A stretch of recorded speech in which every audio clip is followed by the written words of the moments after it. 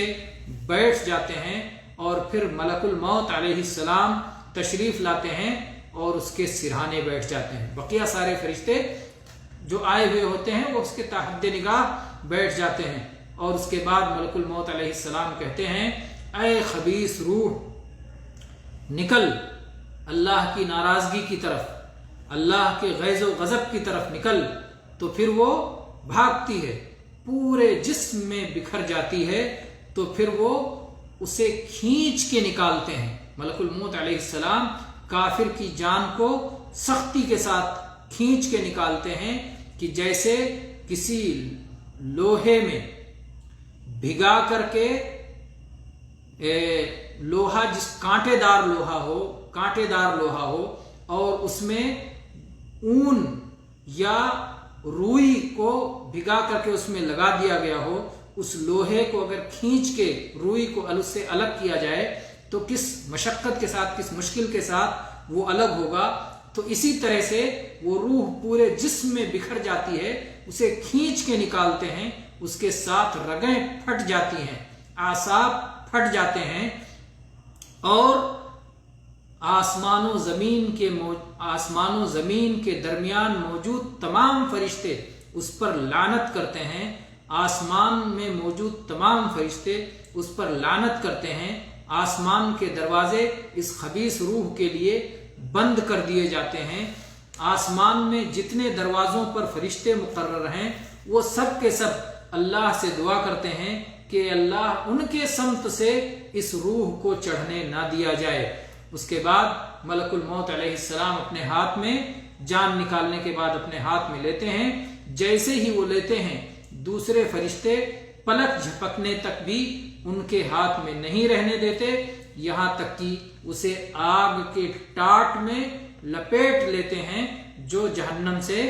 لائی ہوئی نہایت بدبودار ٹاٹ ہوتی ہے، اور اس سے اس بدترین قسم کی بدبو پھوٹتی ہے کہ روئے زمین پہ جو کوئی بدترین بدبودار لاش ہو سکتی ہے، اس لاش میں جو بدترین بدبو پھوٹتی ہے اس سے زیادہ بدترین بدبو اس سے پھوٹتی ہے۔ اس کے بعد وہ فرشتے لے کے اسے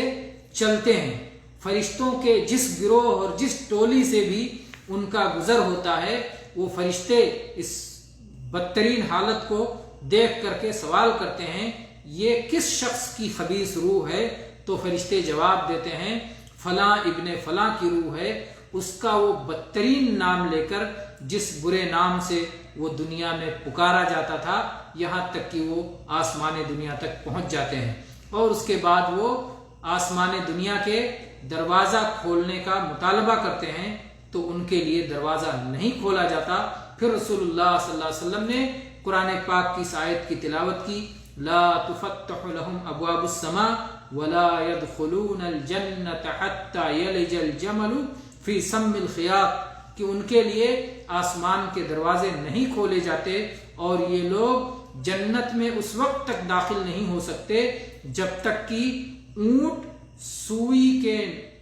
ناکے سے نہ گزر جائے، سوئی کے سوراخ سے جس میں دھاگا ڈالا جاتا ہے اس میں سے جب تک اونٹ نہ نکل جائے تب تک یہ جنت میں نہیں جا سکتے۔ اور ظاہر بات ہے کہ اس سے اونٹ کا نکلنا ناممکن ہے، اس لیے جنت میں جانا ان کا ناممکن ہے۔ پھر اللہ تبارک و تعالیٰ فرماتا ہے کہ اس کی کتاب کو سجین میں لکھ دو۔ تو ایک علیین جس کا ذکر اہل ایمان کے لیے ہوا، اور ایک سجین جو اہل کفر کے لیے ہے، جو نچلی زمین میں ہے۔ پھر اس کے بعد کہا جاتا ہے کہ میرے بندے کو زمین کی طرف لوٹا دو، میں نے وعدہ کیا ہے کہ میں اسی زمین سے انہیں پیدا کروں گا اور اسی میں واپس لوٹاؤں گا اور دوبارہ اسی زمین سے انہیں باہر نکالوں گا۔ پھر اس کی روح کو آسمان سے پھینک دیا جاتا ہے یہاں تک کہ اس کے جسم پہ آ کے پڑتی ہے۔ پھر اللہ کے نبی صلی اللہ علیہ وسلم نے اس آیت کی تلاوت فرمائی، وَمَن يُشْرِكْ بِاللَّهِ فَكَأَنَّمَا خَرَّ مِنَ السَّمَاءِ فَتَخْطَفُهُ الطَّيْرُ أَوْ تَهْوِي بِهِ الرِّيحُ فِي مَكَانٍ سَحِيقٍ، کہ جو اللہ کے ساتھ شرک کرے گا گویا وہ آسمان سے گر پڑا، اسے کسی پرندے نے اچک لیا یا کسی آندھی نے اسے لے جا کر کے کسی گہرے کھڈ میں گرا دیا۔ پھر اس کی روح اس کے جسم میں لوٹا دی جاتی ہے اور وہ اپنے ساتھیوں کے جوتے کی آہٹ کو سنتا ہے کہ وہ کس طرح سے واپس پلٹ رہے ہیں، ان کے پیروں کی کھڑکھڑاہٹ کو، جوتوں کی کھڑکھڑاہٹ اور آہٹ کو سنتا ہے، ان کے واپس جانے کو سنتا ہے۔ اور اس کے بعد اس کے پاس 2 فرشتے آتے ہیں جو سخت گیر اور سخت ڈانٹنے والے ہوتے ہیں، اسے ڈانٹ اور جھڑک کے بٹھاتے ہیں اور اس سے کہتے ہیں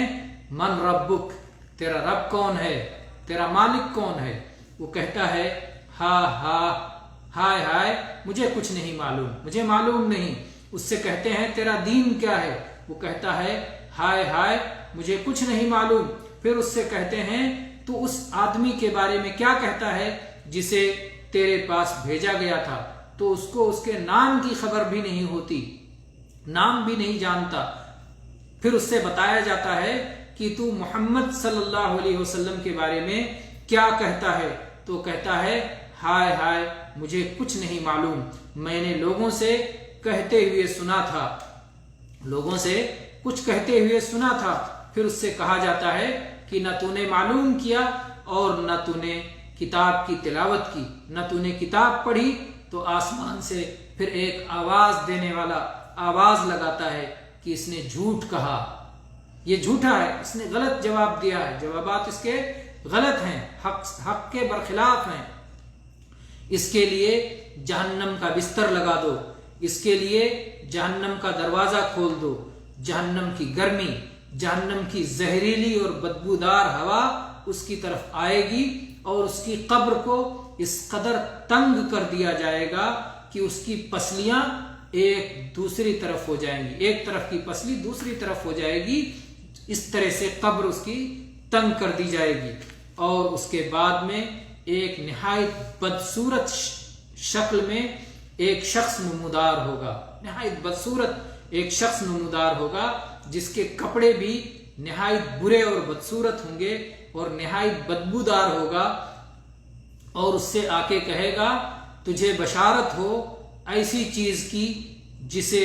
تجھے خوشی نہیں ہوگی، جسے تجھے تکلیف ہوگی، تجھے ایسی چیز کی بشارت ہو جس سے تجھے تکلیف ہوگی، یہ تیرا وہ دن ہے جس کا تجھ سے وعدہ کیا گیا تھا۔ تو وہ کہے گا اور تو کون ہے، تجھے بھی مصیبت کی بشارت ہو،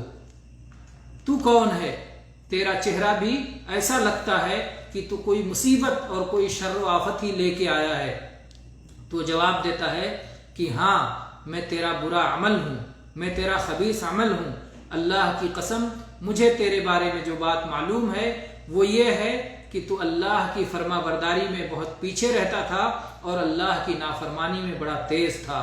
اللہ تعالیٰ تجھے آج اس کا بدترین بدلہ عطا کرے۔ پھر اس کے بعد اس شخص پر اندھے، بہرے اور گونگے فرشتے کو مسلط کر دیا جاتا ہے، مقرر کر دیا جاتا ہے، جس کے ہاتھ میں ایک گرز ہوتا ہے۔ اگر اس کو پہاڑ پر مار دیا جائے تو پہاڑ مٹی ہو کر کے ریزہ ریزہ ہو جائے۔ اس کو اسی گرز سے ایک بار سخت مار مارتا ہے یہاں تک کہ وہ آدمی بالکل مٹی بن جاتا ہے، مٹی بن جاتا ہے، ریزہ ریزہ چورا چورا ہو جاتا ہے، پھر اللہ تبارک و تعالیٰ اسے دوبارہ اسی طرح سے کر دیتا ہے جیسا کہ پہلے تھا، پھر اس کو دوبارہ مارتا ہے، اور ایسی صورت میں وہ کافر اس قدر تیز آواز میں چیختا ہے جس کی آواز کو انسان اور جنات کے سوا ساری کائنات سنتی ہے۔ پھر اس کے لیے جہنم کا دروازہ کھول دیا جاتا ہے اور جہنم کا بستر لگا دیا جاتا ہے۔ وہ کہتا ہے یا اللہ قیامت نہ قائم کر، یا اللہ قیامت نہ قائم کر۔ تو یہ نبی کریم صلی اللہ علیہ وسلم نے قبرستان میں یہ حدیث بیان فرمائی، لوگوں کو نصیحت کرتے ہوئے۔ یہ سنن ابی داؤد میں، حاکم میں، طیالسی میں، احمد میں، اور اسی طرح سے امام آجری نے اپنی کتاب الشریعہ میں، اور امام نسائی، ابن ماجہ، اور اسی طرح سے حدیث کی کئی کتابوں میں ہے، اور مختلف الفاظ کو شیخ البانی رحمہ اللہ نے جیسا کہ ان کا طریقہ ہے اکٹھا جمع کر دیا ہے، اور یہ حدیث صحیح ہے۔ علامہ ابن القیم رحمہ اللہ نے اعلام الموقعین میں اس کی تصحیح کی ہے، اور ایسے ہی تہذیب السنن میں بھی اور دوسرے ائمہ سے اس کی تصحیح نقل کی ہے۔ تو آج کے درس میں اسی حدیث کے پڑھنے پر اکتفا کرتے ہیں۔ وآخر دعوانا ان الحمد للہ رب العالمین وصلی اللہ علی نبینا وسلم۔